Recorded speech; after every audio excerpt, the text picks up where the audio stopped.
بسم اللہ الرحمن الرحیم۔ وصال سے 3 روز پہلے میرے نبی کریم صلی اللہ علیہ وآلہ وسلم نے کیا فرمایا؟ حضور صلی اللہ علیہ وآلہ وسلم حضرت میمونہ رضی اللہ عنہا تشریف فرما تھے۔ ارشاد فرمایا کہ میری بیویوں کو جمع کرو۔ تمام ازواج مطہرات جمع ہو گئیں تو حضور اکرم صلی اللہ علیہ وآلہ وسلم نے دریافت فرمایا، کیا تم سب مجھے اجازت دیتی ہو کہ بیماری کے دن میں عائشہ رضی اللہ کے ہاں گزار لوں؟ سب نے کہا اے اللہ کے رسول، آپ کو اجازت ہے۔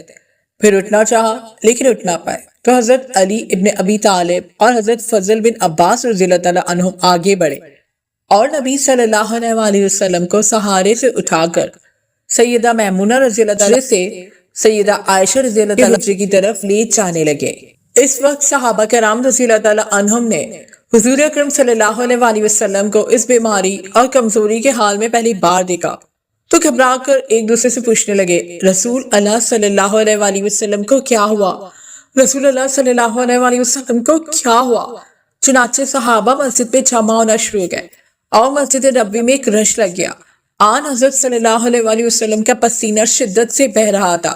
حضرت عائشہ فرماتی ہیں کہ میں نے اپنی زندگی میں کسی کا اتنا پسینہ بہتے نہیں دیکھا، اور فرماتی ہیں میں رسول اللہ صلی اللہ علیہ وآلہ وسلم کے دست مبارک کو پکڑتی اور اسی کو چہرہ اقدس پر پھیرتی کہ نبی علیہ السلام کا ہاتھ میرے ہاتھ سے کہیں زیادہ محترم اور پاکیزہ تھا۔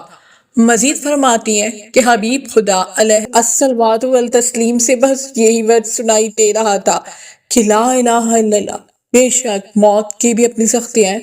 اسی اثناء میں مسجد کے اندر آن حضرت صلی اللہ علیہ وآلہ وسلم کے بارے میں خوف کی وجہ سے لوگوں کا شور بڑھنے لگا۔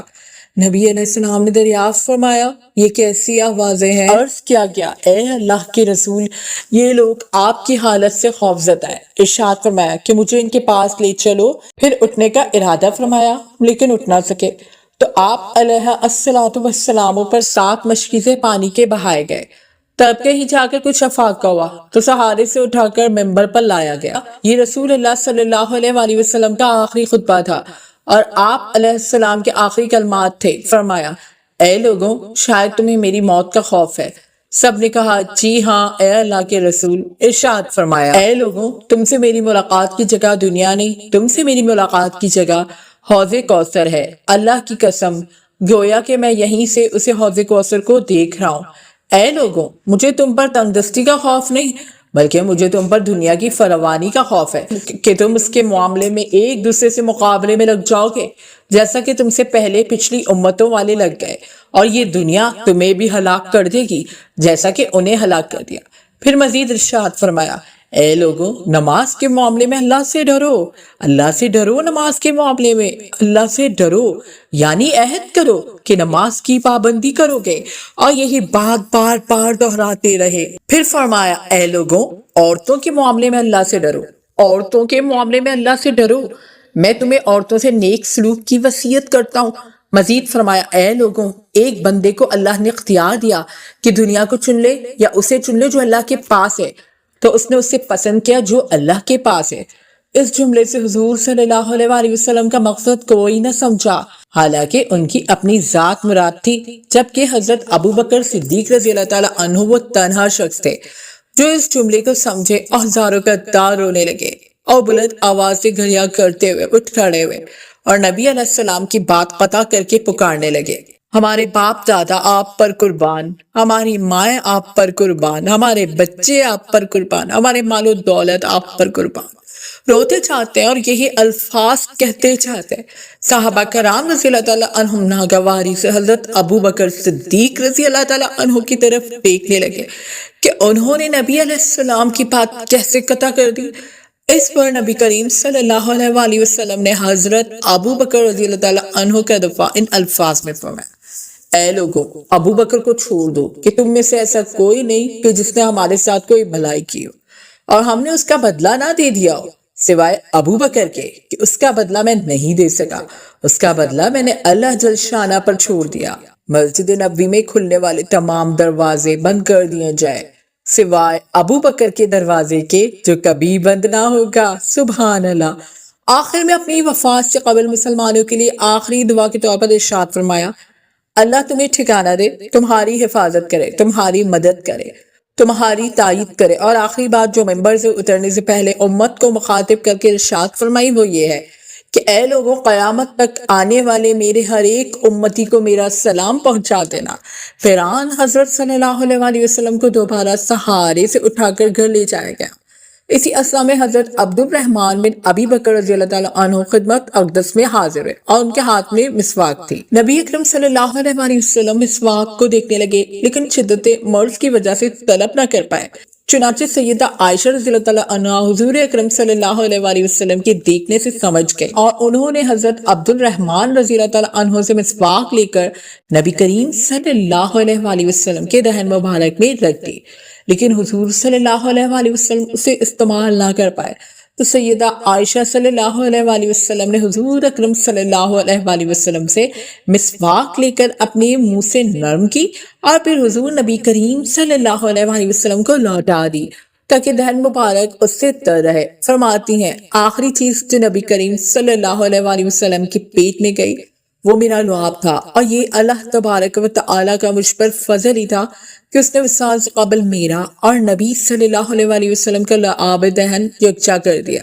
ام المومنین حضرت عائشہ صدیقہ رضی اللہ تعالیٰ عنہا مزید ارشاد فرماتی ہیں پھر آپ کی بیٹی فاطمہ تشریف لائیں اور آتے ہی رو پڑی کہ نبی کریم صلی اللہ علیہ وسلم اٹھ نہ سکے، کیونکہ نبی کریم صلی اللہ علیہ وسلم کا معمول تھا کہ جب بھی فاطمہ رضی اللہ تعالیٰ عنہا تشریف لاتی حضور اکرم صلی اللہ علیہ وسلم ان کے ماتھے پر بوسہ دیتے رہے۔ حضور صلی اللہ علیہ وسلم نے فرمایا اے فاطمہ قریب آ جاؤ، پھر حضور صلی اللہ علیہ وسلم نے ان کے کان میں کوئی بات کہی تو حضرت فاطمہ اور زیادہ رونے لگی۔ انہیں اس طرح روتا دیکھ کر حضور صلی اللہ علیہ وسلم نے پھر فرمایا اے فاطمہ قریب آؤ، دوبارہ ان کے کان میں کوئی بات ارشاد فرمائی تو وہ خوش ہونے لگی۔ حضور اکرم صلی اللہ علیہ وسلم کے وصال کے بعد میں نے سیدہ فاطمہ رضی اللہ تعالیٰ عنہ سے پوچھا تھا کہ وہ کیا بات تھی جس پر روئیں اور پھر خوشی کا اظہار کیا تھا۔ سیدہ فاطمہ رضی اللہ تعالیٰ عنہ کہنے لگی کہ پہلی بار جب میں قریب ہوئی تو فرمایا فاطمہ میں آج رات اس دنیا سے کوچ کرنے والا ہوں، جس پر میں رو دی۔ جب انہوں نے مجھے بے تحاشا روتے دیکھا تو فرمانے لگے فاطمہ میرے اہل خانہ میں سب سے پہلے تم مجھ سے عامل ہوگی، جس پر میں خوش ہو گئی۔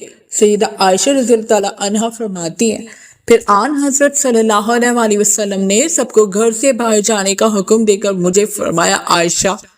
آن حضرت صلی اللہ علیہ وسلم نے اپنی زوجہ مطہرہ کے سینے پر ٹیک لگائی اور ہاتھ آسمان کی طرف بلند کر کے فرمانے لگے مجھے وہ اعلیٰ عمدہ رفاقت پسند ہے، میں اللہ کی، انبیاء، صدیقین، شہداء اور صالحین کی رفاقت کو اختیار کرتا ہوں۔ صدیقہ عائشہ رضی اللہ تعالیٰ عنہ فرماتی ہیں میں سمجھ گئی کہ انہوں نے آخرت کو چن لیا۔ جبرائیل علیہ السلام خدمت اقدس میں حاضر ہو کر گویا یا رسول اللہ ملک الموت دروازے پر کھڑے شرف بحریابی چاہتے ہیں۔ آپ سے پہلے انہوں نے کسی سے اجازت نہیں مانگی۔ آپ صلی اللہ علیہ وسلم نے فرمایا جبرائیل اسے آنے دو۔ ملک الموت نبی کریم صلی اللہ علیہ وسلم کے گھر میں داخل ہوئے اور کہا السلام علیکہ یا رسول اللہ، مجھے اللہ نے آپ کی چاہت جاننے کے لیے بھیجا ہے۔ آپ دنیا میں رہنا چاہتے ہیں یا اللہ سبحانہ و تعالیٰ کے پاس جانا پسند کرتے ہیں؟ فرمایا مجھے اعلیٰ عمدہ رفاقت پسند ہے، مجھے اعلیٰ عمدہ رفاقت پسند ہے۔ ملک الموت آن حضرت صلی اللہ علیہ وسلم کے سرہانے کھڑے ہوئے اور کہنے لگے اے پاکیزہ روح، اے محمد بن عبداللہ کی روح، اللہ کی رضا و خوشنودی کی طرف روانہ ہو، راضی ہو جانے والے پروردگار کی طرف جو غضبناک نہیں۔ سیدہ عائشہ فرماتی نبی کریم صلی اللہ علیہ وسلم کا ہاتھ نیچے آن رہا اور سر مبارک میرے سینے پر بھاری ہونے لگا۔ میں سمجھ گئی آن حضرت صلی اللہ علیہ وسلم کا وصال ہو گیا۔ مجھے اور تو کچھ سمجھ نہیں آیا تو میں اپنے حجرے سے نکلی اور مسجد کی طرف کا دروازہ کھول کر کہا رسول اللہ کا وصال ہو گیا، رسول اللہ کا وصال ہو گیا۔ مسجد آہوں اور نالوں سے گونجنے لگی۔ ادھر علی کرم اللہ وجہہ جہاں کھڑے تھے وہیں بیٹھ گئے، پھر ہلنے کی طاقت نہ رہی۔ ادھر عثمان بن عفان رضی اللہ تعالیٰ عنہ معصوم بچوں کی طرح ہاتھ ملنے لگے اور سیدنا عمر رضی اللہ تعالیٰ عنہ تلوار بلند کر کے کہنے لگے خبردار جو کسی نے کہا رسول اللہ صلی اللہ علیہ وسلم وفات پا گئے میں ایسے شخص کی گردن اڑا دوں گا۔ میرے آقا تو اللہ تعالیٰ سے ملاقات کرنے گئے، جیسے موسیٰ علیہ السلام اپنے رب سے ملاقات کو گئے تھے، وہ لوٹ آئیں گے، بہت جلد لوٹ آئیں گے۔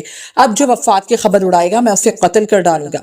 اس موقع پر سب سے زیادہ ضبط، برداشت اور صبر کرنے والی شخصیت سیدنا ابو بکر صدیق رضی اللہ تعالیٰ عنہ کی تھی۔